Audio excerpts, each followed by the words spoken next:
సొంతంగా మాట్లాడుకోవడానికి కొట్టుకోవడానికి రాలేదు. మనం ఇక్కడ ఒక అడ్వకేట్ ని పెట్టుకొని కూర్చున్నాం. మీ సమస్యను పరిష్కరించుకోవడానికి ఇక్కడికి వచ్చారు, అది గుర్తుంచుకోండి దయచేసి. మీ ముగ్గురు కూడా మాట్లాడకూడదు. అంత ఉండి కూడా ఒక అనాథలా బతుకుతున్నానమ్మా నేను. అదే నా బాధ. నా పరిస్థితి ఎలా ఉందో కూడా ఆలోచించకుండా నువ్వు మాకొద్దు, మా చెల్లివి కాదంటాడు పెద్దన్నయ్య. నాకు ఇప్పుడు వీళ్ళు ఎవరో తెలియదు. నాకు ఇప్పుడు చెల్లి అంటూ నాకు ఏమవుతుంది. నాకు తను చెల్లి కాదా, తను ఎవరో మీకు తెలియదు? చెల్లి కాదు. నాకు ఎవరు చెల్లి లేదు, తమ్ముడు లేదు అని అంటున్నారు ఒక పక్క. మా నాన్నగారు 10 గుంటలు మా తమ్ముడికి ఇచ్చారు, అప్పుడు ఆ 10 గుంటలు నాకు కావాలి అని అంటున్నారు. లేని తమ్ముడు 10 గుంటలప్పుడు ఎలా వచ్చాడు నాకు అర్థం కావట్లేదు. ఇక్కడ ఇంత చిన్న మాట్లాడుతున్నాడు, అసలు ఏమన్నాడు? ఇంచుకున్న దాన్ని పుట్టాడు అన్నాడు మేడం. అలా మాట్లాడతాడు ఎవరన్నా? తమ్ముని అలా వింటారు ఎవరన్నా? ఎలా మాటలు విని మొత్తం ఇలా ఇప్పుడు ఆస్తి కోసం ఎక్కువ వస్తున్నాడు ఈయన. వాళ్ళు పెద్దవాళ్ళు అయిపోయారు, మీకు 2 పిల్లలు ఉన్నారు. ఆ పదం వాడొచ్చండి, అది వినటానికే అసహ్యంగా అనిపిస్తోంది కదా. అసలు ఎక్కడొచ్చింది మీకు ఈ మాటలన్నీ? ఎక్కడ మాట్లాడుతున్నారు? రోడ్డు మీద మేడం, ఇంట్లో మాట్లాడదామని చెప్పాను. అక్కడికి రోడ్డు మీద ఈడ్చి పంచాయతీ పెట్టి ఇక్కడ దాకా తీసుకొచ్చిండు. మీ తమ్ముడికి ఆస్తే కావాలి, మీకు ఆస్తే కావాలి. మంచిగా మాట్లాడు నువ్వు. ల్యాండ్ ఎక్కడానికి అమ్మ నాకు అంటారా? ఎవడన్నా నీకు?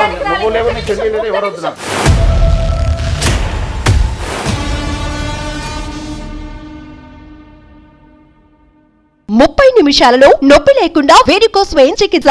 ఆవేశ hospital, Hyderabad. Welcome to legal advice. నమస్తే అమ్మా. నమస్తే అండి. రమ్య అని ఒక అమ్మాయి మన స్టూడియో దాకా వచ్చిందమ్మా. ఓకే. లాస్ట్ వీక్ నాతో మాట్లాడింది. చాలా బాధ అనిపించిందమ్మా నాకు తను చెప్పిన విషయాన్ని చూస్తే. మా అన్నయ్యలిద్దరూ విడిపోయారు మేడం, ఎట్లయినా కలపాలి, దానికి ఏం చేయాలో నాకు అర్థం కావట్లేదని చెప్పిందమ్మా. ఎవరినైనా తీసుకురావచ్చంట, తోబుట్టువులు తీసుకురాలేమని చెప్పుకుంటూ ఉంటాం కదా. అప్పుడు నాకు అనిపించింది ఒక్కసారి మీతో మాట్లాడించాలి. సో రమ్య వాళ్ళ అన్నయ్యలిద్దరూ కూడా మన స్టూడియోలో ఉన్నారు, ఒక్కసారి వారితో మాట్లాడండి అమ్మా మీరే. నమస్తే అమ్మా రమ్య. నమస్తే మేడం. అడ్వకేట్ మనకి వెంకటేశ్వర గారు ఉన్నారు, మీకు ఏం చేయాలనేది సలహా ఇస్తారు. నమస్తే. నమస్తే రమ్య, అసలు నీ ప్రాబ్లం ఏంటి, నీకేం కావాలి? మహబూబ్ నగర్ మాది, పుట్టిల్లు. నాకు 2 అన్నయ్యలు. ఓకే. ఏంటంటే అంత ఉండి కూడా ఒక అనాథలా బతుకుతున్నానమ్మా నేను. అదే నా బాధ. చాలా రోజుల నుంచి సుమన్ టీవీ వారిని బ్రతిమిలాడుతున్నాను, ఈ విషయం మీ ముందుకు తీసుకొస్తే కనీసం మీలాంటి పెద్దవాళ్ళు చెప్పడం వల్లైనా వాళ్ళు ఇలాంటి గొడవలు పడకుండా కలిసిమెలిసి ఉంటారు, చెల్లెలు బాధ ఏంటో అర్థం చేసుకుంటారు అని మీ ముందుకు వచ్చానమ్మా. మీ అన్న తమ్ముడికి మధ్యన గొడవలు ఎందుకు వచ్చాయి? అసలు ఆ గొడవల మధ్యన నువ్వెందుకు నలిగిపోతున్నావు? నువ్వు బాధపడవలసినటువంటి అవసరం ఏంటి అన్నది నాకు అర్థం కాలేదు. చాలా బాగుండే వాళ్ళు అన్నయ్య వాళ్ళు, పెళ్లి కాకముందు చాలా చాలా చాలా ప్రేమగా చూసుకునేవాళ్ళు నన్ను. ఓకే. కాకపోతే పెద్దన్నయ్యకి పెళ్ళయింది, పెళ్ళైపోయిన తర్వాత కూడా చాలా బాగా చూసుకునేది వదిన. వాళ్ళు కలిసి పెళ్లి చేశారు, నాకు పెళ్లి చేశారు. చిన్న వయసులోనే పెళ్ళైపోయింది. ఓకే. హైదరాబాద్ వచ్చేసాను, నాకు 2 పాపలమ్మా. ఆ తర్వాత ఏవో చిన్న చిన్న గొడవలు అన్నయ్యల మధ్య జరిగింది, ఏం జరిగిందో పూర్తిగా కూడా తెలియదు నాకు. మీ అత్తమామలు బాగా చూసుకుంటారా మిమ్మల్ని? అంటే గొడవలు ఉంటాయమ్మా, ఇంకా చెప్పుకోవడానికి అన్నయ్యలు అంటూ లేకపోతే ఆ లోకు అనేది బయటకి చెప్పుకోలేంత బాధగా ఉంటుంది. నా బాధ మా అన్నయ్యలు కాకపోతే ఇంకెవరికి చెప్పుకుంటాను, వాళ్ళు అసలు అర్థం చేసుకోవట్లేదు. నా పరిస్థితి ఎలా ఉందో కూడా ఆలోచించకుండా నువ్వు మాకొద్దు, మా చెల్లివి కాదంటాడు పెద్దన్నయ్య. నా బాధ ఎవరికి చెప్పుకోనమ్మా, వాళ్ళకి ఎంత చెప్పినా అర్థం చేసుకోవట్లేదు. మీ చిన్నన్నయ్యతోనే మాట్లాడుతున్నావు, వాడి చెల్లి మాత్రమే నువ్వు అంటాడు పెద్దన్నయ్య. పెద్దన్నయ్యతో మాట్లాడుతున్నావు కాబట్టి పెద్దన్ని మాత్రమే నీ అన్నయ్య అంటాడు. సాధారణంగా మీరు అన్నట్టుగా ఆడపిల్లకి అత్తమామల నుంచి ఆరడిలు ఉంటాయి, లేదా ఆడపడుచుల నుంచి కష్టాలు ఉంటాయి. ఇక్కడ అన్నదమ్ములు సరైనటువంటి అండగా నిలబడకపోవడం వల్ల అక్కడ ఈ అమ్మాయి అత్తగారింట్లో చులకనగా ట్రీట్ చేయబడుతుంది. ఏమ్మా రమ్య, నీకు అలాంటిది ఏమైనా ఇబ్బందులు పడుతున్నావా? పడుతున్నాను మేడం.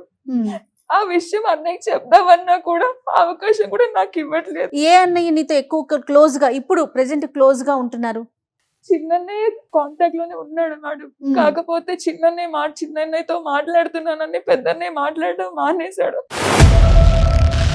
చిన్నన్నయ్య కూడా వివాహం జరిగిందా, మరి పెళ్లి అయిపోయిందా? అవ్వలేదు మేడం. అన్నయ్య చదువుకుంటున్నాడు, పెద్దన్నయ్య చదివించాడు.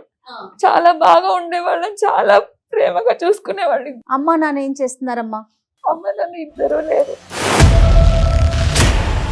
మరి చిన్నన్నయ్య ఎక్కడ ఉంటున్నాడు, పెద్దన్నయ్య ఎక్కడ ఉంటున్నారు? ఇద్దరు కలిసి ఉండట్లేదా ప్రెసెంట్? చిన్నన్నయ్య హైదరాబాద్ లో ఒక్కడే ఉంటున్నాడు మేడం. ఓకే. మహబూబ్ నగర్ లోనే పెద్దన్నయ్య ఉంటున్నాడు వాళ్ళ భార్య పిల్లలతో. ఎవరికి వాళ్ళు విడిగా విడిగా ఉన్నారు. కానీ ఇక్కడ ఏంటంటే ఇక్కడ మనము ఇద్దరి మధ్యన అంటే అన్నదమ్ముల మధ్యన గొడవల వలన తాను నలిగిపోతుందని చెప్తుంది. అసలు వాళ్ళిద్దరి మధ్యన ఎందుకు గొడవలు వచ్చాయనే విషయాన్ని మనకి చెప్పలేదు. అన్నయ్య పెద్దన్నయ్య పేరేంటి? మల్లేష్ మేడం. నమస్తే నమస్తే అండి. నమస్తే. మరి అసలు చెల్లంటే ఇష్టం లేని వాళ్ళు పిలవగానే ఎందుకు వచ్చారు స్టూడియోకి? మాట్లాడటానికి ఎందుకు వచ్చారు మీరు? నాకు ఇప్పుడు వీళ్ళు ఎవరో తెలియదు. నాకు ఇప్పుడు చెల్లె అంటూ నాకు ఏమొద్దు. నాకు తను చెల్లి కాదా? తను ఎవరో మీకు తెలియదా? కాదు, చెల్లి కాదు. అప్పుడు మా నాన్న మేమందరం కలిసినప్పుడు మా నాన్న 10 గుంటలు ఇచ్చాడు ఎకరం పొలంలో. ఆ 10 గుంటలు నాకు కావాలి. నా చెల్లి ఎవరో ఇప్పుడు నాకు తమ్ముడు లేడు, నాకు చెల్లె లేరు. ఓన్లీ 10 గుంటల కోసమే వచ్చారు నా అంతే. ప్రాపర్టీ కోసం అంతే, నాది నాకు కావాలంతే. మల్లేష్ గారు నాకు అసలు అర్థం కాని విషయం ఏంటంటే మేడం. నాకు ఎవరు చెల్లి లేదు తమ్ముడు లేదు అని అంటున్నారు ఒక పక్క. అవును మేడం. మా నాన్నగారు 10 గుంటలు మా తమ్ముడికి ఇచ్చారు, అప్పుడు ఆ 10 గుంటలు నాకు కావాలి అని అంటున్నారు. లేని తమ్ముడు 10 గుంటలప్పుడు ఎలా వచ్చాడు నాకు అర్థం కావట్లేదు. మీరు ఉన్న విషయాన్ని కరెక్ట్గా చెప్పాలి, అంతేగాని మీకు అనుకూలంగా ఒకప్పుడు చెల్లి ఉండి ఇప్పుడు చెల్లి లేదు, ఒకప్పుడు తమ్ముడు ఉండి ఇప్పుడు తమ్ముడు లేదు అని ఇలా అలా తిప్పి మాట్లాడడము కరెక్ట్ కాదు.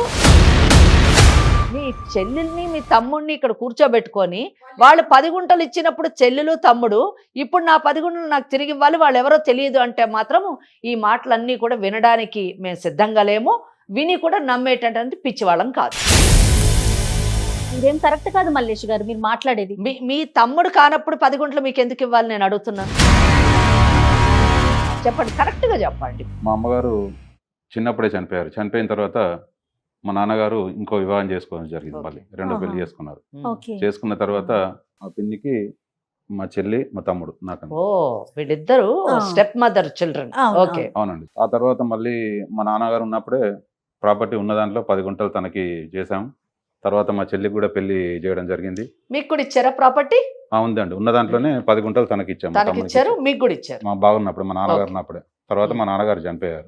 చిన్న నేను అది ఇది వర్క్ చేసుకుంటూ చిన్నగా చేసుకుంటూ తన పెళ్లి చేయడం జరిగింది. మా నాన్నగారు ఉన్నప్పుడే బరువు బాధ్యత తీసుకుని అన్ని తనకు కూడా చదివించి. అమ్మ నిజమేనా రమ్య, మీ అన్నయ్య చెప్పే వాస్తవాలేనా? అవునమ్మా అన్ని నిజం. అసలు ఎంత గొప్ప విషయం అండి నిజానికి. మీరు ఎంత ఒక తండ్రి స్థానంలో నిలబడి నిజంగా అన్ని బాధ్యతలు అంతే నిర్వర్తించి ఈ రోజు మరి ఎందుకు మీకు ఇంత కోపం వచ్చేసింది? మా చెల్లి కాదు మా తమ్ముడు కాదు అని అంత ఆవేశం వచ్చిందంటే డెఫినెట్లీ ఏదో కారణం అయి ఉంటది. ఏంటి ఆ కారణం? అప్పటి వరకు బాగానే ఉన్నాం, ఎప్పుడు కూడా తేడా లేదు. ఒక సొంత తమ్ముడు సొంత చెల్లిలానే చూసుకున్నాను. ఓకే. కానీ ఇప్పుడు నా చెల్లి కాదు, మా తమ్ముడు. అదేంటమ్మా అసలు అంత బలమైన పదం ఎందుకు? మీ బిడ్డలాగానే పెంచారు. ఎందుకంటే మీ స్టెప్ మదరు మీ మారుడు తల్లి మిమ్మల్ని తల్లిలాగా పెంచింది కాబట్టి ఆ కృతజ్ఞతతోని మీరు మీ చెల్లిని మీ బిడ్డలా పెంచారు, పెళ్లి చేశారు, కష్టపడి సంపాదిస్తూ మీ తమ్ముడిని కూడా చదివించారు. ఈ రోజు వాళ్ళు ఈమె నా చెల్లెలు కాదు, ఇతను నా తమ్ముడు కాదు అనే అంత పరిస్థితికి ఎందుకు వెళ్ళారు? ఎందుకు అంత కోపం వచ్చింది అన్నది నాకు ఆశ్చర్యం వేస్తుంది. నాకున్నదే కాస్త కూస్త చిన్న ఉద్యోగం మేడం, కలెక్టర్ జాబ్ చేసేది. దానికి తోడుగా నాకు 2 పిల్లలు అయ్యారు. మీకు ఒక కుటుంబం. ఆమె చెల్లిని కూడా పెళ్లి చేసి సాగనింపాం. వాళ్ళకు కూడా 2 పిల్లలు. తను హైదరాబాద్ లో ఉంటున్నాడు. ఓకే. డిస్కషన్ వల్ల మాకు ఇక మాటలు లేవు. అది ఎందుకు మాటలు లేవు? మీరు అన్నను కాదంటున్నారు, మరి వాళ్ళిద్దరు ఎవరు? మరి నువ్వెవరమ్మా? నా పేరు కిరణ్ మేడం. ఆ, మేడం ఇప్పుడు తమ్ముడు కాదని చెప్తున్నాడు కదా, ఆ. ఆస్తి అసలు ఎందుకు 10 గుంటల ల్యాండ్ గురించి మేడం. కేవలం భూమి గురించి. నానున్నప్పుడు అన్ని ఒప్పుకున్నాడు, అన్ని ఒప్పుకొని ల్యాండ్ రాసిచ్చి అన్ని చేసిండు. ఇప్పుడు మళ్ళీ అన్ని అయిపోయి ఏదో పెళ్ళని చెప్పిన మాటలు వినేసి ఇప్పుడు ల్యాండ్ అని చెప్పి పడుతున్నాడు. కాదు, నేను ఇది ఒప్పుకోవట్లేదు. తండ్రి స్థానంలో నిలబడి నిజంగా గొప్ప త్యాగం చేశాడు. తన చెల్లెల్ని తన కొన్న కూతురులాగా పెంచి పెళ్లి చేశాడు. అలాగే తమ్ముడిని కూడా కొడుకులాగా చూసుకుంటూ తన కష్టపడుతూ సంపాదించి అబ్బాయిని చదివించాడు. అంతేకాకుండా 10 గుంటలు ఆస్తిని తండ్రి ఇస్తుంటే కూడా ఏం వ్యతిరేకించకుండా ఇవ్వడం జరిగింది. ఈ రోజు వచ్చి 10 గుంటల గురించి ఇలా మాట్లాడుతున్నాడు, ఇంత స్వార్థపరుడు అని కిరణ్ చెప్పడం ఎందుకో నాకు అది కరెక్ట్ కాదు అని అనిపిస్తుంది. అబద్ధం ఆడాల్సిన అవసరం లేదు మేడం. ఓకే. ఇప్పుడు తను ఒక అన్నగా వచ్చి తమ్ముడు ఇది నా పరిస్థితి, ఇది ఇవ్వు అని చెప్తే నేను ఇస్తాను. అది కాకుండా తను మాట్లాడిన మాటలకి నాకు కోపం వచ్చింది మేడం. అసలు ఒక తమ్ముడు అలా మాట్లాడతారా? ఏం మాటలు కోపం తెచ్చాయి మీకు? మేడం ఇక్కడ ఇంత చిన్న మాట్లాడుతున్నాడు, అసలు ఏమన్నాడు? ఉంచుకున్న దాన్ని పుట్టాడు అన్నాడు మేడం. అలా మాట్లాడతారు ఎవరన్నా? తమ్ముని అలా వింటారు ఎవరన్నా? పిల్లల మాటలు విని మొత్తం ఇలా ఇప్పుడు ఆస్తి కోసం ఎక్కువ వస్తున్నాడు ఈయన. అసలు ఎక్కడ వచ్చింది మీకు ఈ మాటలన్నీ ఎక్కడ మాట్లాడుకున్నారు? రోడ్డు మీద మేడం, ఇంట్లో మాట్లాడదామని చెప్పాను, అక్కడికి రోడ్డు మీద ఈడ్చి పంచాయతీ పెట్టి ఇక్కడ దాకా తీసుకొచ్చిండు. కనీసం తమ్ముడు చల్లి ఏం లేదు మేడం మనకి. అంత గౌరవ మర్యాద ఇచ్చినాం కాబట్టి ఈరోజు ఇక్కడికి వచ్చినా నేను. అది కూడా లేకుండా ఉంచుకుందాం పుట్టావు. ఏం మాటలు మేడం అవి? వాళ్ళు పెద్దవాళ్ళు అయిపోయారు, మీకు ఒక 2 పిల్లలు ఉన్నారు. ఆ పదం వాడొచ్చండి, అది వింటానికే అసహ్యంగా అనిపిస్తోంది కదా. నానున్నప్పుడు అన్ని ఒప్పుకొని సంతకం పెట్టినోడు ఇప్పుడు వచ్చి ఏదో పెళ్ళని చెప్పిన మాటలు వినేసి ఇప్పుడు వచ్చి నువ్వు కూడా ఆస్తి పదే కావాలని పదే చెప్తున్నాడు. కాదమ్మా, నువ్వు కూడా పదే పదే పెళ్ళామని చెప్పింది ఆ మాట నువ్వు కూడా వాడకూడదు నాన్న. చెప్పిందో లేదో మీకు మీకు తెలియదు కదా, ఆవిడ మిమ్మల్ని పెంచింది కదా. ఆవిడ కూడా తల్లితో సమానమే కదా.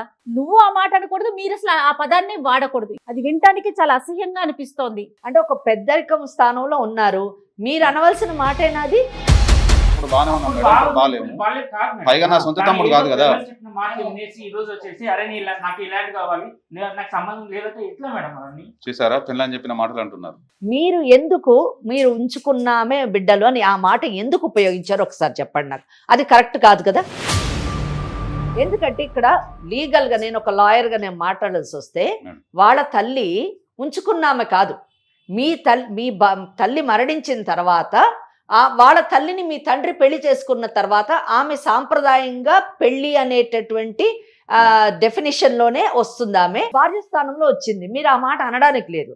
ఎందుకు అన్నారు ఆ మాట అనవలసిన పరిస్థితి ఏమొచ్చింది? అప్పుడు బాగానే ఉన్నారు, అప్పుడు కలిసి ఉన్నాం, అప్పుడు అంటే ఇచ్చాము. అప్పుడు భార్య, ఇప్పుడు నాకు అప్పుడు కావాలి తల్లి కాబట్టి. అవుతుంది, అప్పుడు తమ్ముడు చెల్లి అవుతారు, ఇప్పుడు ఇప్పుడు కాకపోతారా? నాకు పెళ్ళైంది, నాకు మరి పిల్లలు ఉన్నారు ఇందాక మేడం. పిన్ని గారు కూడా గౌరవంగా మంచిగా చూసుకుని చెప్పాను. అలాంటి ఆమెని అంత మాట అనొచ్చా?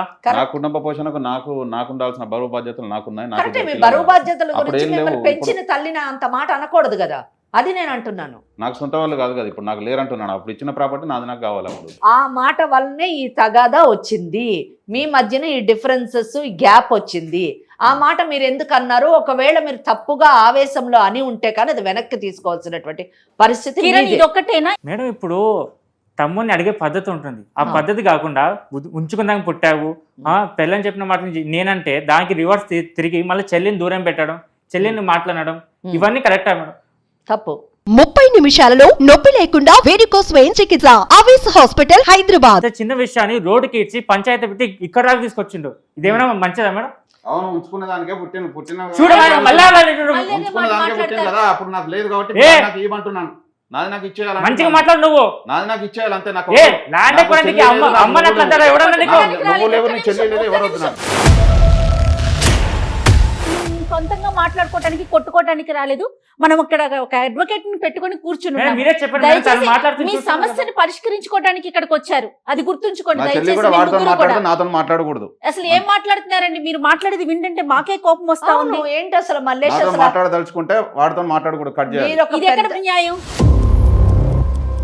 మీరు ఒక పెద్ద మనిషిలాగా, ఒక పెళ్ళైనటువంటి వ్యక్తిలాగా ఇద్దరు పిల్లలకి మాట్లాడటం తండ్రి అని లేదు. చెప్తా ఉన్నారు అలా మీరు. మాట్లాడట్లేదు. అసలు ఏదో రోడ్డు మీద పోరంబోకు మాట్లాడినట్టు మాట్లాడుతున్నారు. అది కరెక్ట్ కాదండి.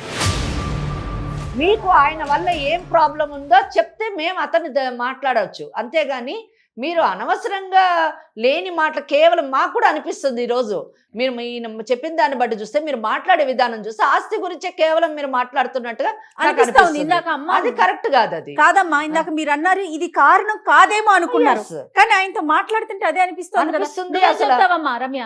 మళ్ళీ గొడవలన్నీ పడద్దు మేడం, కలిసి ఉండాలి. చూడండి, ఆడపిల్ల అలా ఏడుస్తా ఉంటే, మీ ఇద్దరు ఇట్లా కొట్టుకుంటా ఉంటే, జమానతులు పెట్టి పెద్ద మనుషుల సంవత్సరం 2-3 సార్లు పంచాయతీలు అయిపోయాయి. ఆ పంచాయతీల టైంలో కూడా పెద్ద మనుషులు చెప్పినట్టుగా కూడా కనీసం నేను తండ్రిగా తీసుకొని పెద్ద బాధ్యత తీసుకొని మా చెల్లిని వీడిని చదివించినా కూడా ఆ టైంలో నాకు స్థానం ఇవ్వాల్సినంత ఇవ్వలేదు. నా మాటగా జవదాటి నేను ఇంట్లో మాట్లాడుకుందాం అని చెప్పి పరిష్కారం చేసుకుందాం అంటే కూడా అప్పుడు వినాల్సిన రకంగా వినలేదు. తప్పుడు మాటలు మాట్లాడి, తప్పుడు మాటలు ఏం మాట్లాడారు? తప్పుడు మాట్లాడంటే పిల్లని చెప్పుడు మాటలు వింటున్నాడు. వింటున్నాడని మీ పంచాయతీలో భార్యను అగౌరవపరిచారు. అక్కడ కూడా ఒక అక్కడ రకంగా 10 తల్లి మందిలో. లాంటిది, అంటే వదిన వరుస ఓకే. కదా, ఒక తల్లి స్థానం ఇచ్చి మీరు ఇద్దరిని అది కూడా hurt అయ్యారు. చూసుకోవడం కూడా హట్ అయ్యారు అక్కడ కూడా నాకు విలువ లేదు, రోడ్డు మీద పడేశారు. అక్కడ కూడా బజార్కి ఇచ్చి నాకు పరువు తీయాల్సిందంతా తీసేశారు. లేనిది ఊహించుకొని చిన్న చిన్న చిన్న చిన్న మనస్పర్ధలు. విషయాలకి మనస్పర్ధలు తెచ్చుకొని మిమ్మల్ని మీరు దూరం చేసుకొని ఉన్న బంధాలని బంధుత్వాలని తెంచుకుంటున్నారు అని నాకు అనిపించింది. ఇప్పుడు నేను ఒక్కొక్కళ్ళతోని ఒక్క నిమిషం మాట్లాడతాను. కిరణ్, ఇప్పుడు ఒకవేళ మీ అన్న నాకు నా 10 కుంటలు కావాలి అని ఖచ్చితంగా కూర్చున్నాడు అనుకోండి, మీరు ఇచ్చేయడానికి సిద్ధంగా ఉన్నారా? నాకు అసలు ఇష్టం లేదు. ఆయన అన్న మాటలు కాదు మేడం, రేపు నా ఫ్యూచర్ కూడా నేను చూసుకోవాలి కదా. ఆయనకు Okay. ఆల్రెడీ పెళ్ళి అయిపోయింది, పిల్లలు ఉన్నారు. ఏదో ఇప్పుడున్న కష్టానికి కష్టాలు ఎన్ని రోజులు ఉంటాయి మేడం? కొద్ది రోజులు ఉంటాయి. ఆ కొద్ది రోజులు భరించి ఏదో చేసుకుంటే అయిపోద్ది. ఇప్పుడు నేను ఇంకా పెళ్లి చేసుకోలేదు, ఇంకా జాబ్ సెర్చ్ చేస్తాను. ఇంకా నేను జాబ్ సెటిల్ అవ్వలేదు, నేను ఉన్నదాన్ని కూడా అమ్ముకుంటే నేను ఎట్లా మేడం? ఓకే, మీరు ఎట్టి పరిస్థితుల్లోని మీకు ఇవ్వడానికి ready గా- ఇచ్చినటువంటి 10 గుంటాలు తిరిగి ఇవ్వడానికి మీరు ఇష్టపడటం లేరు. ఆస్తికే ప్రాముఖ్యత ఇస్తున్నారు కానీ మీ అన్న ఆ బంధానికి బంధుత్వానికి మీరు ప్రాముఖ్యత ఇవ్వటం లేదు. సరే, మీరు పెంచినటువంటి తమ్ముడు మీకంటే వయసులో చిన్నవాడు, ఇంకా జీవితంలో సెటిల్ కానటువంటి వాడు, మీ అంతటా మీరు మీ ఇష్టంతో 10 కుంటాలు ఇచ్చారు. ఇప్పుడు ఇవ్వని అంటున్నాడు కాబట్టి పోతే పోనీ నా బిడ్డ తీసుకున్నాడు, ఆడ ఎక్కడున్నా బాగుండాలి అనే ఆలోచనతో మీరు వెనక్కి వెళ్ళిపోయేటటువంటి అవకాశం ఉందా? లేదు, ఎందుకు? నాకు రోడ్డు మీద పడేశారు, బజార్కి ఇచ్చారు కదా, నాకు తీయాల్సినంత పరువు ఓకే, అంటే మీ 10 కుంటాలు ఆయన ఇస్తే మీ ఆ పరువు పోయిన పరువు వస్తుందా? నాకు ప్రాపర్టీ ముఖ్యం మేడం, నాకు ప్రాపర్టీ కావాలి. సో మీ తమ్ముడికి ఆస్తే కావాలి, మీకు ఆస్తే కావాలి. రమ్య, నేను ఒక విషయం అడుగుతాను. మీరు విన్నారు కదా ఇప్పుడు మాట్లాడింది, మీ అన్నను తమ్ముడును వీళ్ళిద్దరికి ఆస్తులే కావాలట. మరి మీకు కూడా ఆస్తి కావాలా? వద్దమ్మా, నాకు ఆస్తుల మీద ఎలాంటి ఆశ లేదు. నాకు కావాల్సింది మా అన్నయ్యలు, వాళ్ళ ప్రేమ మాత్రమే కావాలి నాకు. ఈ ఆస్తి మీద ఏం చేసుకోవాలమ్మా? ఆస్తి మీరు చెప్పండి. అత్తగారి ఇంట్లో ఏదైనా కష్టం వస్తే ఒక ఫోన్ చేసో లేదంటే అక్కడ నన్ను మా ఆయన కొట్టినప్పుడు నేను ఎక్కడికి వెళ్ళాలి? నా బాధ ఎవరితో చెప్పుకోవాలి చెప్పండి? ఇన్ని సంవత్సరాల నుంచి ఆ ఒంటరితనం నేను భరించలేకపోయానమ్మా, అందుకే మీ దగ్గరకు వచ్చాను. మీరైనా కనీసం వాళ్ళకి నచ్చ చెప్తారు. ఎవరేం చెప్పట్లేదు. మా ఆయనని అడిగితే కూడా వాళ్ళు చులకనగా మాత్రమే చూస్తున్నారు. మా అత్తగారు అంతే కానీ కదండి. బావగారు కానీ లేని కష్టాలు కూర తెచ్చుకోవడం అంటారు దీన్ని. మీరు చెప్తున్నారమ్మా, ఒక రాఖీ పండుగ వచ్చి మా ఆడబిడ్డ వచ్చి మా ఆయనకి రాఖీ కట్టడానికి వచ్చి వెగతాళిగా నవ్వుతుంటా బాధ ఎంత ఉంటుందమ్మా నాకు. ఇద్దరు అన్నయ్యలు ఉండి కూడా అదే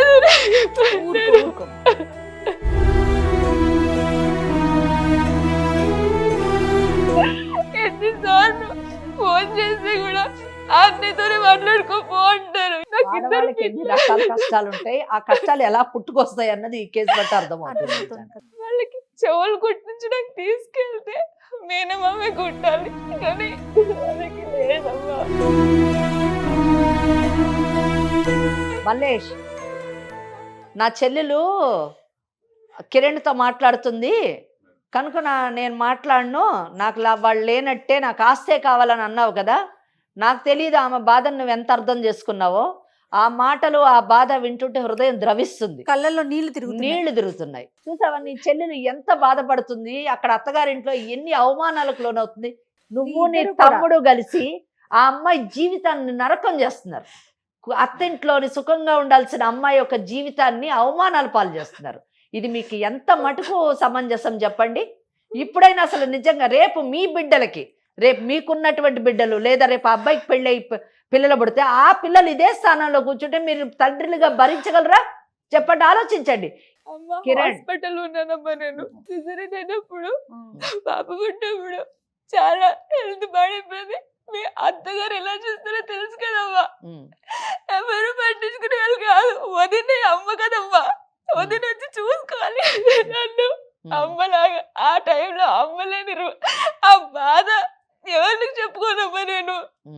ఆ టైంలో అత్తగారు చీచీదోదు అంటుంటే భరించలేకపోయేదాన్ని నేను.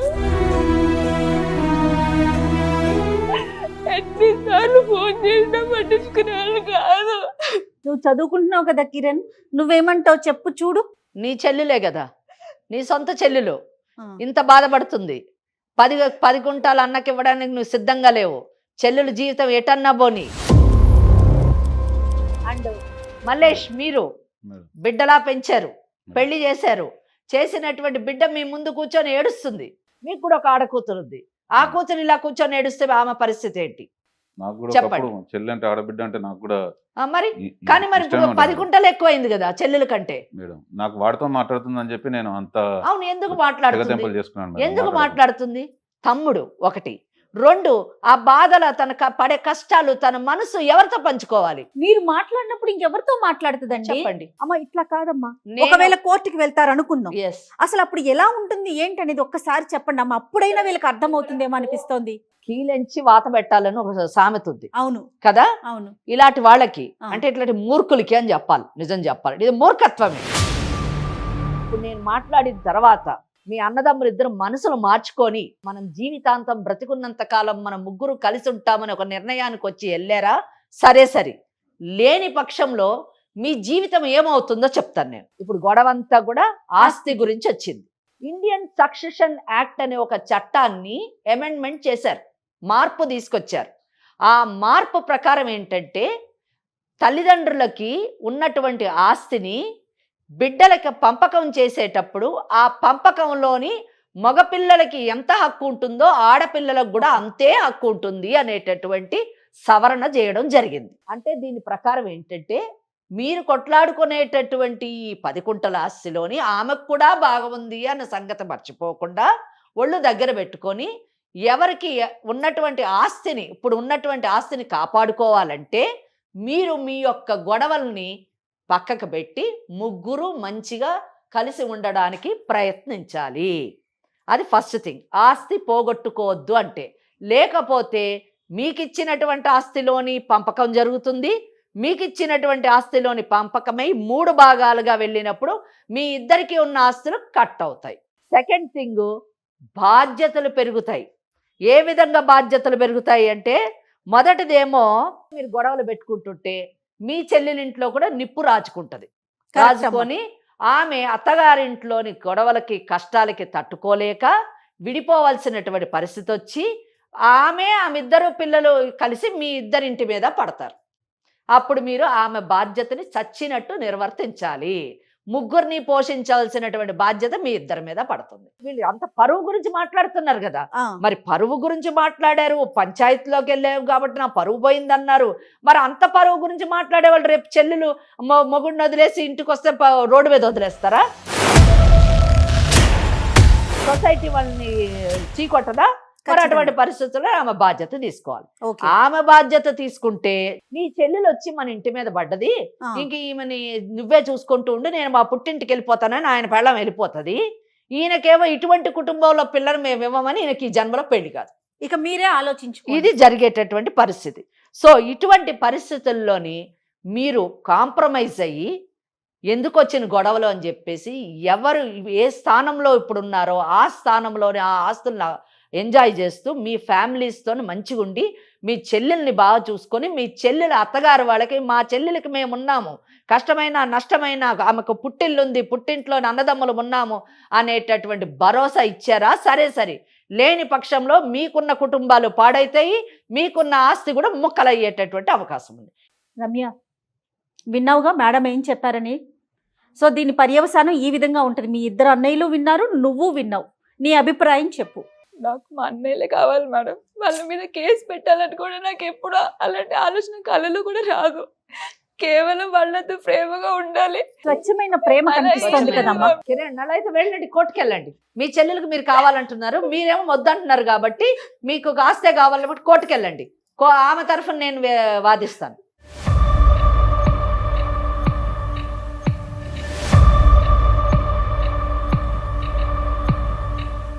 అంటే అట్లా 2-3 మాటలు అన్నాడని అంతే, అని ఆస్తి మీద నాకేమి ఎంత లేదు. ఆయన ఏదో అన్న మాటలకి నాకు కొంచెం కోపంలో చెల్లి వచ్చిన పట్టించుకోకుండా, నాకన్నా అన్న ఎక్కువ అన్న అంత ప్రేమ అంతా తను అన్నకి చూపిస్తుందేమో నేను బాధపడ్డాను, అంతేగాని తన మీద నాకు ఎలాంటి లేదు. సో నా చెల్లి నేను దూరం చేసుకోవాలని ఏదో ఆస్తి కోసం అన్నం దూరం చేసుకుని అనుకోవట్లేదు.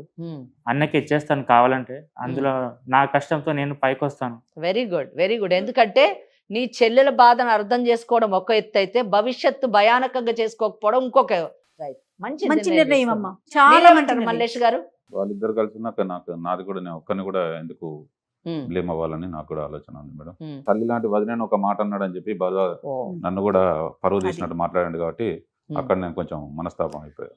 కిరణ్ విన్నావు కదా, నిన్ను పెంచింది కదా ఆవిడ్ని గౌరవించాలి కదా. అదే అమ్మే ఒక మాట నింది అనుకో, సర్దుకుంటారు కదా మీరు. అంతే కదా, మీ అమ్మ పెంచిందని మీ అన్న తన కష్టపడి త్యాగం చేసి మిమ్మల్ని పెంచాడు.